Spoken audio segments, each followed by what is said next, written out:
I had kind of planned for 10 minutes, so we're going to book it through this. I'm going to go quick. We can do it. I believe it. Okay, so my name is Kraus. I'm a local developer here in the community. I'm also a board member of Techlahoma.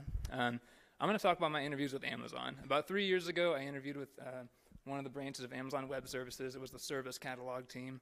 I did get an offer. I did not accept it, but I think it's interesting to kind of know how that whole process is. So that's what we're going to talk about. That's me. I'm the code boss on Twitter. I work for a company called Clever. We are that sponsor there that says Clever there. We had a booth at Initech. We are a software consulting development shop, and that's all I'm going to say right now. If you have any questions about what we do, come find me afterwards. We also have Clever Labs, which is kind of our virtual reality and augmented reality with development. So talk to me about that afterwards if you have any questions. So how was the interview laid out? This was over like the course of a month or 2 months. And there were a lot of phases. So the first phase was how I got recruited.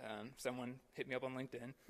There was a first phone interview, a second phone interview. I got flown out to Seattle for a day, and then I eventually got an offer. So we're going to go through all that in like 4 minutes here.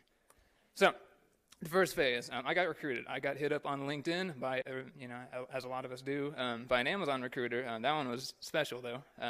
So I usually ignore a lot of these, but this was Amazon, and you don't say no to things like that. So, but I'm also a very blunt and arrogant person, so I responded and said if I'm going to move out to Seattle, because I know this was a moving thing, I'm going to need, I quote you not, I said 170K, which is like 3 times what I made at the time.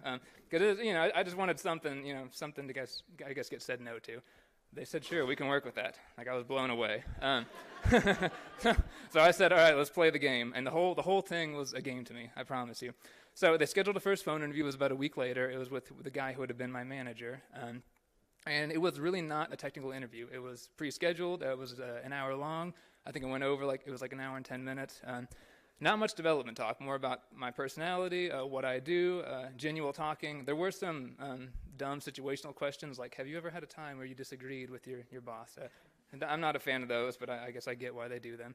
But the point being, not a technical talk. And then he told me afterwards that, I'll let you know. You'll get an email if we want to move forward. He did give me a hint and say that he felt good about the interview, so that was a boon. And within a few hours, I got an email from Amazon saying, you did it, pretty much. Next interview. Second phone interview. This was with someone who was a manager, but I would never have. They wouldn't be on my team at all. They were someone I would never see, and this was a technical interview. And it was over the phone, though. So what we did was there's this website called Collab Edit or something like that, where it's just a text editor, but I can edit in there, and the person who's on the same link can see the code. So this is a technical interview. This was for a web developer position, so this is all in JavaScript. Just simple questions, and then went up from there. There's actually only one question, and we just kept digging in on that over and over. So at the end, interview ended. This one was about an hour long. I got notified a little bit later than the previous interview. It was about 4 days later. I got an email saying, hey, you passed. We'd love to fly you out for the on-site interviews. So this was interesting. I actually got to work with an Amazon travel agent, if you will, to plan my flights, plan the interviews and all that, plan the flight back, and I was just flying out to Seattle for a single day. So we did that. I think the interview was actually a month from when we planned those flights. So this whole process, I think, was two months long. So I fly out, get there on an evening. I stay in a hotel in downtown Seattle, get room service because I don't have anyone to eat with me. And the next day, it's full-blown interviews, nonstop. 9 a.m. I get to the building. It's full interviews until 2 o'clock. And my flight flew out at 4 o'clock, so that was a treat, getting to book it to the airport from downtown Seattle. But we did it. I'm back. The interviews, there were 5 interviews on that day, nonstop. One of the interviews was over lunch, but still it's an interview, so good deal. They were all technical interviews. There were whiteboard coding. There was no computers. It was all technical, though. That was an experience. So I had no idea what to expect after that. I flew back.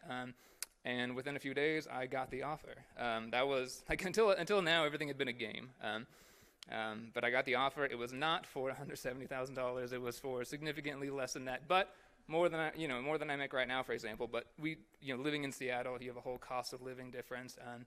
Between thinking about moving, family, the Oklahoma community here, we did not move.